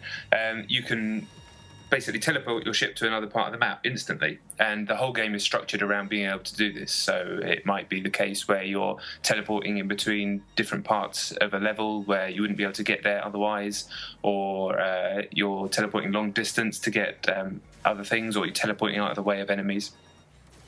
This, much like Velocity Ultra, is a brilliant gameplay system, and the design around it is magnificent. But the main thing that the team Future Lab, which is a Brighton-based developer in the UK, have done for the sequel is to include an entire different genre and blend them together, which is amazing. So you will quite often in levels fly your little ship into a hatch, and then you'll be in an interior location playing a side-scroller. You play as Lieutenant Kaitana, who is basically just a badass chick who's there to run through these levels, killing enemies. But again, it's not really like anything you'd have played before, especially this part of it, because you can also teleport as Kaitana, and the levels are sort of a nice blend of platforming, right-stick shooting, but mainly structured much like the stuff outside in the ship around this teleportation system. So you're quickly teleporting through walled areas, jumping and teleporting through like a ceiling. There are enemies that you can only attack from behind, so they run at you and you teleport behind them and shoot them in the back. All of this stuff, this game is called Velocity, like the original game. All of this stuff is done at a ludicrous speed. I mean, everything. The game rewards you handsomely for finishing the levels very, very quickly, and also you have to collect crystals in the side-scrolling bits and what are called survivors, but actually like blue pods in the 2D shoot-'em-up bits. But the game is all based around this idea of doing things as quickly as possible. The controls are instantaneous and incredibly responsive, and the fact that you're doing some very, very complicated maneuvers as you get towards the back end of the game, jumping, teleporting, throwing these teleportation devices, teleporting to there, and then teleporting out of there without falling down. It really does start to get quite complicated towards the back end of the game. There's 50 levels, by the way, as there were in the original, and it does take a good chunk of time to get through. But it's all I can say, much like when I played the first Velocity, every couple of levels or so, I just kept saying to myself, genius, and then another idea would come, and genius. This game starts where that game left off, and then just the fact that they've improved on what I use this term rarely, but the original Velocity Ultra, I'd say, is basically a perfect video game. There's nothing wrong with it. It's amazing. They've managed to do that again, make the stuff about Velocity Ultra even better, and certainly looks absolutely gorgeous on PS4. But they've included an entire extra genre in there and done that in a way that nobody's ever done it before, and done that amazingly as well. I don't even know. You've called it the least disappointing game of 2014. I couldn't possibly disagree with that. It's a masterful piece of design, and really a strong candidate for the importance of design, because there's a lot of the popular, especially in indie space, a lot of the popular games at the moment kind of they're done through random generation. There's nothing wrong with that. It's like Spelunky or Rogue Legacy, but there is something to be said for design that can be laid out on paper, and every single pixel is put in the exact right place to fine-tune a gameplay experience, and that's what Future Lab have done here. I cannot fault this game. It's an incredible experience. I finished it last night. Apart from one tiny bug, which was just a non-issue, and no, that's the only thing that I could ever possibly say that was wrong with the game, and that's a non-issue anyway. An amazing piece of work. What do you think? Aside from, I'm surprised you mentioned that it gets quite taxing later on. It does get taxing, but I think aside from a couple of sort of brief, infrequent bits which involve teleporting mid-jump, I think that this is a game that almost anyone could complete. Yeah, I agree with anyone who's au fait with the DualShock. I mean, anyone who could sort of, not just Joe Schmo in the street here play this. So, so anyone who would class themselves as someone who plays video games.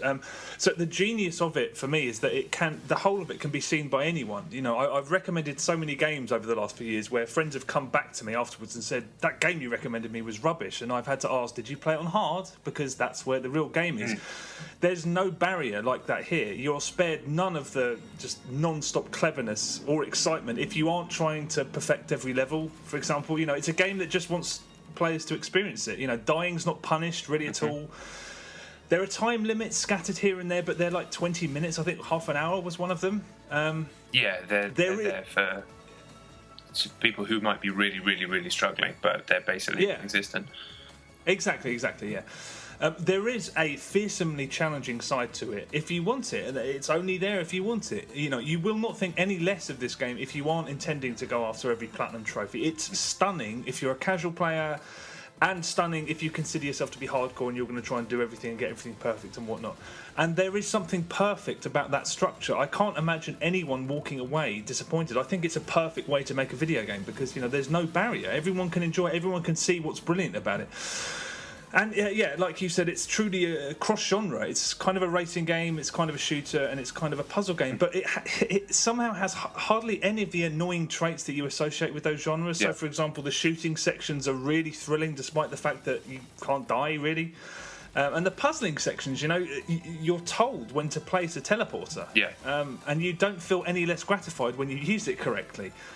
It really is a masterpiece of design. And if I have one issue, and actually I have two, they're utterly minor, but there is a little bit of grinding involved once you hit level 40. Yeah. On the one hand, the penalty is having to go back and play more Velocity 2X, so who the hell cares? Yeah. But, we've spoken about that structure before. It's a little bit irritating. However, it's thoroughly mild here. You can go back and blast through the first few levels really fast and get the time medals, and that should sort you out. Secondly, the bosses are so outrageously good in this. The boss levels are not just amongst the best boss battles I've ever had. They're just a few of the best levels I've ever played in a game, I think, really, honestly. So I was kind of disappointed that there wasn't like a massive supernova final boss battle at the end. But again, you got the sense that it's just another small ploy to make it that little bit more accessible for everybody. And they give you something in exchange. They give you a few levels out of nowhere. They explore a few brand new gameplay systems. I won't spoil that side of it because it's a really nice surprise. So again, fair deal. I'll take that as compensation for there not being an amazing boss battle. I mean, if you put Last of Us Remastered aside, which I'm sure some people would have in contention, I'd put it to one side because it's a PS3 port. But regardless, there is no doubt in my mind that Velocity 2X is by far the best exclusive on the PlayStation 4. 100% agree. 100% agree. And it won't be bettered this year, without doubt. And I very much doubt it will be bettered next year, to be honest. Games don't really come along very often that at this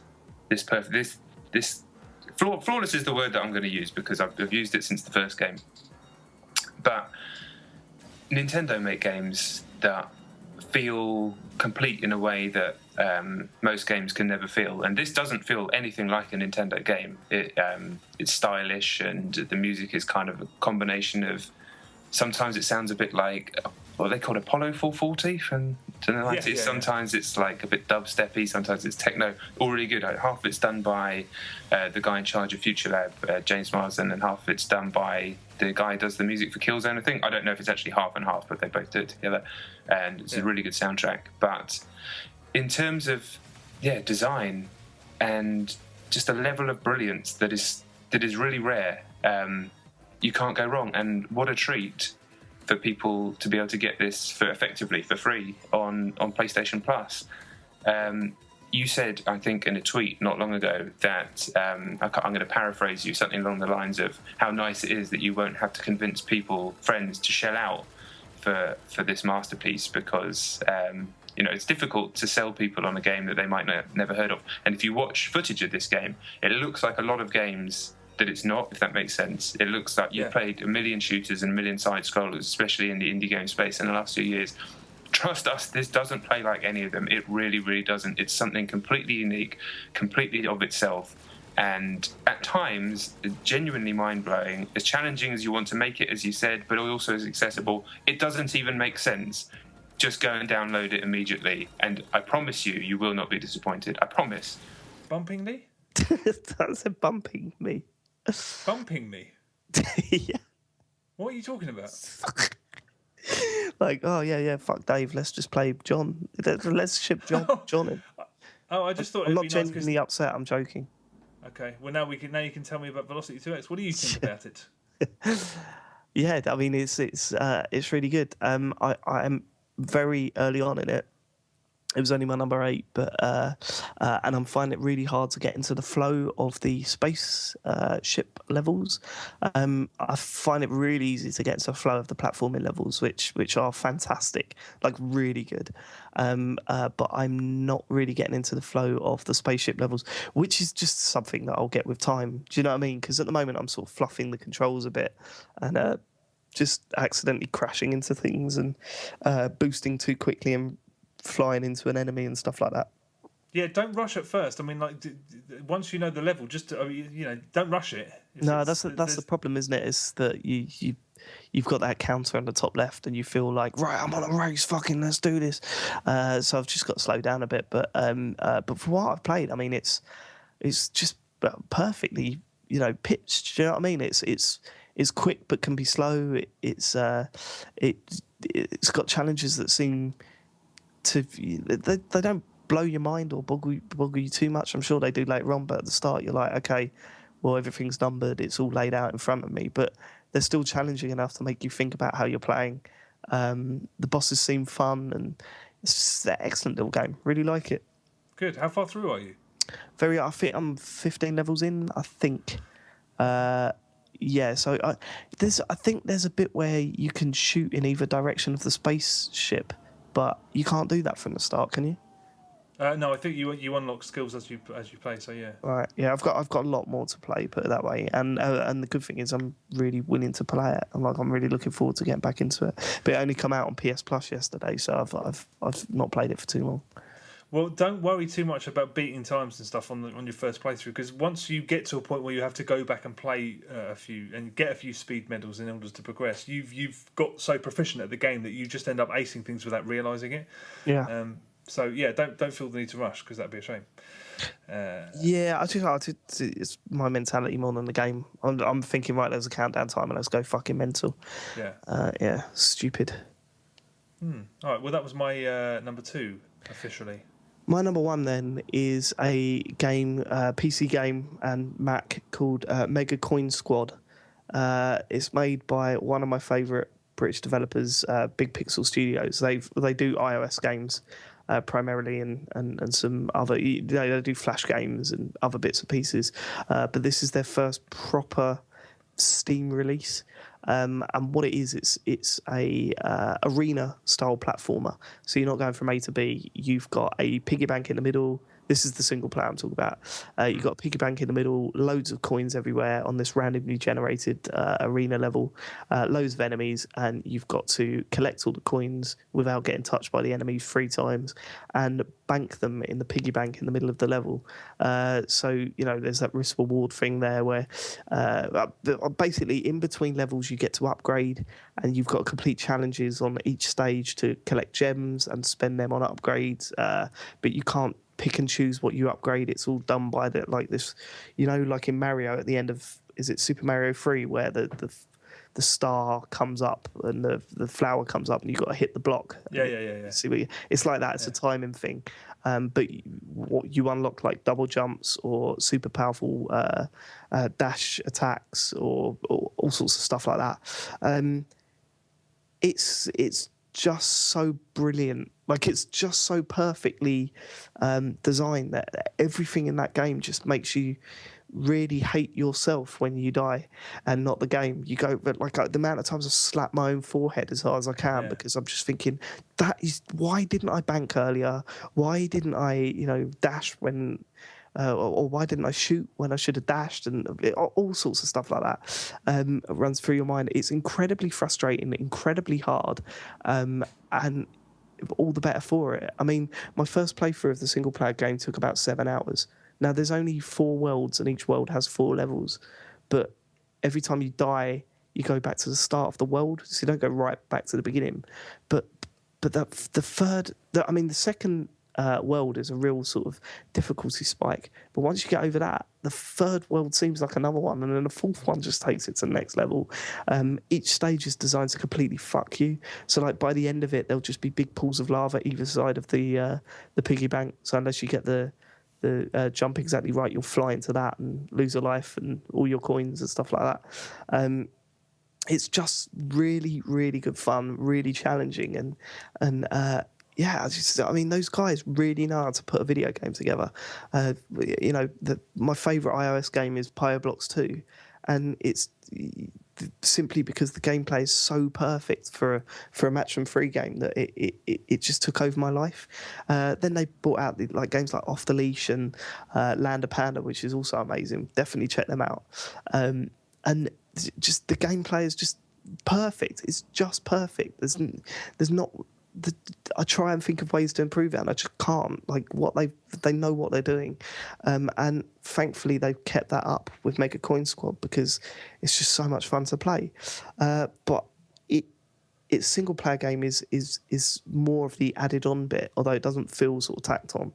It's more of a multiplayer primarily, which I've had a chance to play a bit, but not the fully fledged 4-player mode that it has.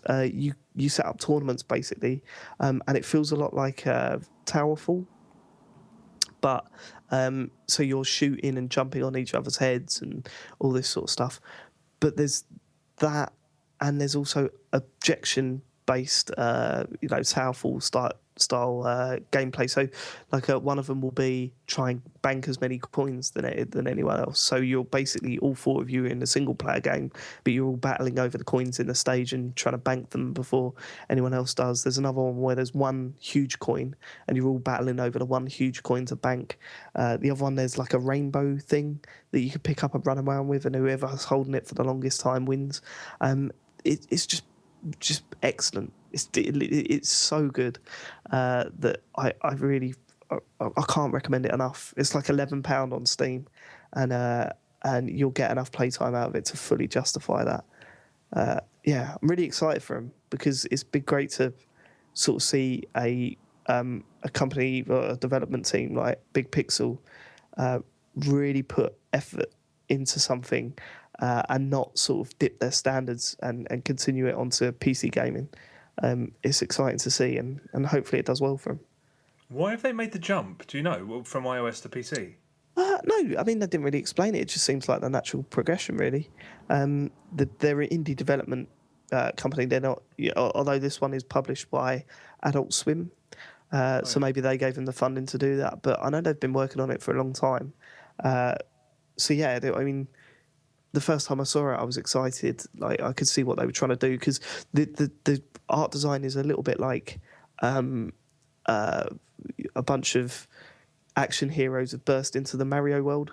Because it is all coins and blocks, and even some of the art is just really inspired. But it doesn't feel like a piss take. It doesn't feel like they're copying the Mario style. It seems more like a joke that all of us, because they have those stomping blocks and they have cannons with bullets like flying out of them and stuff like that. And it just seems like, isn't this funny that this is usually a little Mario game with a little dude running about jumping on heads, and now I've got bombs and and I'm dashing through and exploding bits of the stage up and stuff like that. Yeah, it seems like more of a joke than a direct rip or any sort of plagiarism. But yeah, just fucking brilliant, like pure gameplay. That's what it is.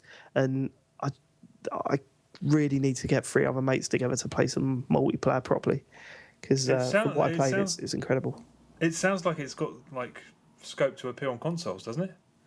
I was hoping that it was going to go down the PS4 route at some point. Yeah. So fingers crossed. It hasn't got online play, which is a shame. But I just, I mean, that weekend that we had not too long ago, this game would have been perfect for that.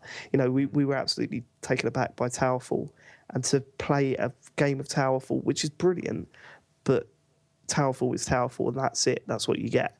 With Mega Coin Squad, there's these different modes that really shake it up and add a lot more to it. So yeah, I mean, I absolutely adore it, and yeah, I hope it. As I say, I hope it does well. And if you're into that sort of thing, definitely check it out.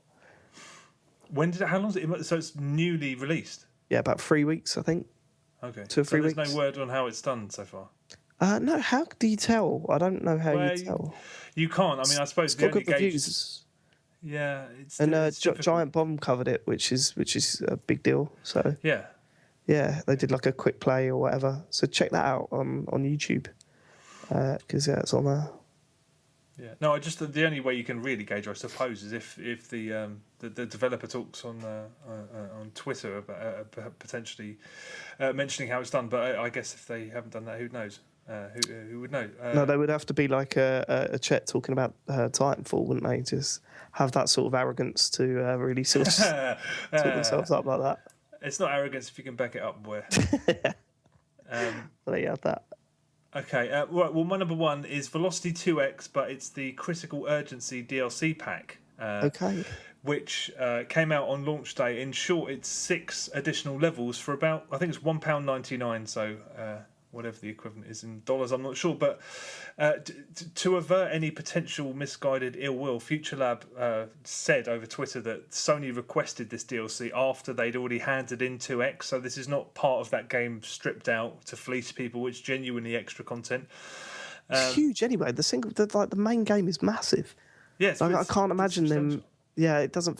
There's nothing feels missing from what I've played so far. So yeah, indeed. Yeah. I guess they were just preempting anybody because people get very uppity about downloadable DLCs, especially downloadable DLC on day one.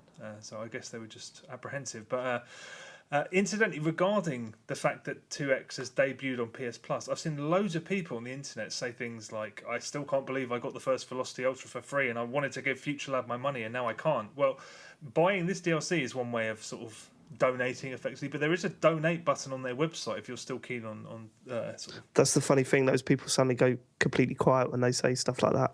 I wanted to give them my money. Well, there's a donate page. Well, sorry, what? I can't. Can't get. I don't know where my card's gone. Yeah, that's very true. But anyway, Critical Urgency. The conceit in the DLC is that you're on this planet that's so cold that you have to blast through the spaces as quickly as possible. So there's minimal plot. It's just bang, bang, bang, straight into the action. And yeah, the levels are just pretty terrific. I think anyone who enjoyed the main game will enjoy these courses too. In fact, I have no doubt. They do appear to be aimed a bit more squarely at the hardcore crowd, just because the time limits are a bit more stringent in that they actually exist in a couple of minutes. They're still minutes long. They're not, you're not under pressure, but you're a little bit more so than in the main game. And the emphasis is squarely on high speed. And there is at least one trophy that's so daunting I doubt I'll even attempt to get it. So I do think it seems like a sort of gift for the people who do want to get the platinum trophy on it and who do want to play them from end to end. Well, good, because I mean, the people that master the game want a challenge. You know what I mean? Yeah, indeed. Why play the weekend? Like, why would you have to go back to the start? I hate when games do that. Yeah, it's like, you feel like I'm going back to the start again. I want to carry on with some really good shit. Yeah. But again, like in the game, that's not to say that people who have a more casual approach to it are not going to enjoy them, because they will.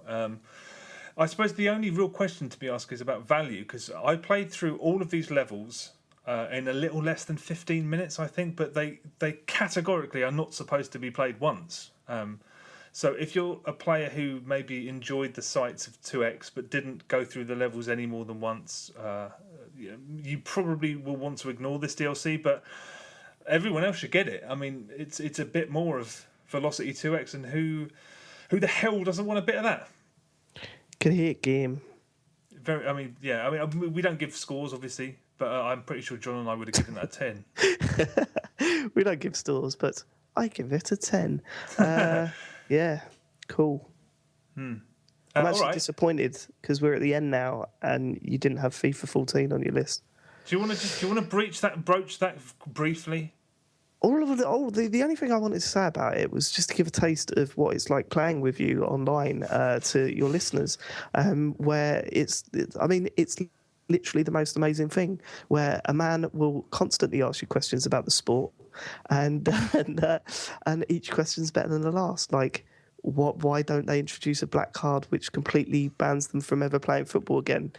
An awful tackle, instant black card. That's. Could you imagine signing someone for 64 million in the first game, getting a black card? Instant black card. It would. All of my questions are based on why isn't football more interesting than it is. It's just it should not be. All of them. Yesterday you asked me, was there ever a situation where Wayne Rooney turned up at a ground and said, "I'm not playing at that ground; it's too small," and then did get off the coach? Yeah, I'm not getting off the coach for that. Look at it. You can see flats, people looking out their windows. I'm not playing there. Fucking Rooney. Yeah, they must get egos so huge that, like, I'm not playing in that pokey little stadium. They can piss off. Put a sub on or something. That must have happened. I bet that happens once a week, Dave. You're just ignorant of it. That's a sub on. Sorry, I don't know a whole lot about football. I don't know if that's. No, that was evident last week when you found it absolutely incredible that a championship player could actually score a goal. That was. But we had some fun, didn't we? Me and you, Millwall. Kind of, but like I've said before, FIFA with a rubbish team is still FIFA. You just fuck shit up more. You just, like, every time you're one-on-one with a keeps, it will sail over, and you're just like, oh well, that happened because we're not Real Madrid. So why don't we just pick Real Madrid? At least then we'll score goals. It will still be unsatisfied to play. Alternatively, like when you're playing as Real Madrid, it's like, oh yeah, I've just sort of tapped that button and it's flew into the top left-hand corner. Brilliant. Yeah. Great. It's all the same. Lob through ball. Even when you're playing as Millwall, lob through ball. Do you know what? I was watching England played a friendly last night, and I even said out loud while watching it, "Oh, lob through ball. That's a unique idea." When Norway tried it against us. So you're rubbing off on me. Well, I mean, it annoys me because I play it because it's on my hard drive. Saying Xbox go to FIFA 14 after we've been shooting things for an hour is very appealing, even though I think the game is garbage, and I'm just... There we go. It's garbage, yet you fucking play it all the time. We're like, we finish our session of Titanfall, and you go, you're not going to bed yet. We've got to play as Millwall. We've got... You love it. I doing that thing. Don't. If we both had the same format of last year's Pro Evo, we'd be playing that, no doubt. I don't agree. I don't think that would happen. No, I think we'd still be playing FIFA 14, and we'll probably move over to PES this year, but only if it's got 2-on-2. This is the problem with PES. It needs modes like that. It's just not got it. Has there been no announcements made? They're not going to bring that out for it, are they? Or are they? But they fucking better. I mean, Jesus, catch up. It's been years. Fuck up. Have you ever played a football game where each player is a player? So you play 11 versus 11? Oh, yeah, loads of times. What, on FIFA? What the fuck? Yeah, but isn't it just... Doesn't everyone, including the keeper... I mean, you don't have... No one's playing as the keeper, right? Yeah, I mean, you can do that, but we weren't when we were playing. It was like more like 10v10. Isn't it just... Doesn't the whole team just try and score? Like, there's no defenders. This is the really cool thing. There's no funny questions. This is the cool thing. It's like when you're playing another really good team, like if you're organised and you're playing another organised team, it feels incredible. But when the other team are like just rushing the ball and stuff, it's really easy to score against them. Because if that was to happen in a real game of football and the full 10 players was just following the ball about, you could just flick it into space and score. The most annoying thing is when they take control of the goalkeepers, just run it up to the halfway line. You just tackle it and put it in from way out because there's no goalkeeper in the goal. But it's fun, certainly fun. And the cool thing is that when the ball goes in the back of the net and you watch the replays, when you're playing the game, you're only talking with your team. But then when you're watching the replays, everyone can talk to everyone, and it just turns into the most foul-mouthed few seconds you've ever heard in your life. It's amazing. Yeah. That reminds me of when Halo 2 games used to end, and then you just see all those little mic things light up, and everyone's shouting abuse at each other. Very, very charming. Good old days. Yes, very, very nice. But yeah, okay. Well, that's us done. Thank you very much for listening. We're on Twitter, we're on YouTube, etc. At Chet Rovers, at John Denton, at Chet and John's, the website. Don't bother. YouTube, loads of stuff on YouTube going up every day. Check that out. It's just Chet and John on YouTube. Do you want to plug anything, Dave? You've got nothing to plug, have you? No. At David Turner's. On the Twitter, all right. On Twitter. When are you bringing back you, me, and him? Me, you, and him? I could tell you next week, but it won't be. I don't know. I want to do one because I want to hear what Adam Capone says about babies. So it will happen. Okay. What's the show called? Me, you, and him. Me, you, and him, and it's on iTunes still, is it? It's on iTunes. Don't listen to it; it's a bit gash. But I just highly recommend the most recent episode, the catch-up episode, which came out about 6, 7, 8 months ago. I've listened to it about 4 times. It's very, very amusing. Thanks. Well, just because Capone Adam's a very, very weird person. The guy's a genius. I love him. Yeah, that's an apt description. He's also, just, in case you don't know who Capone Adam is, he's the guy that does Peter Molyneux on Twitter. So that might entice you to go and listen to that episode to hear the fucked up mind of the guy behind that popular Twitter account. Yes, I recommend that episode very much. But yeah, thank you very much for listening. We'll probably see you next week. Cheers. Benson! Oh, Jesus Christ.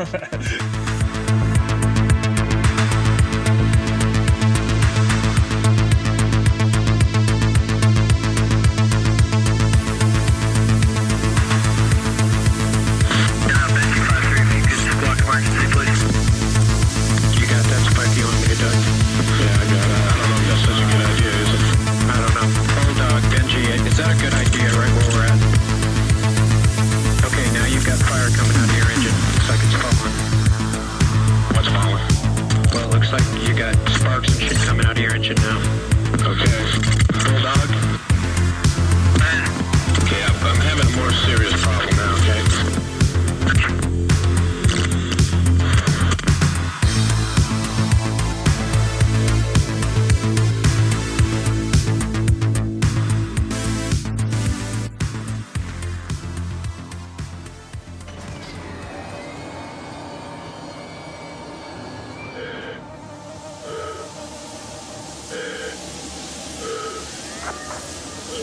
Approaching. The dog just revealed from inside the carnage. Gotta get out of here. Bomb's gonna go off. Copy that. Life forms shall be neutralized and any organic remnants brought back to the ship are further announced. No. Diego? No!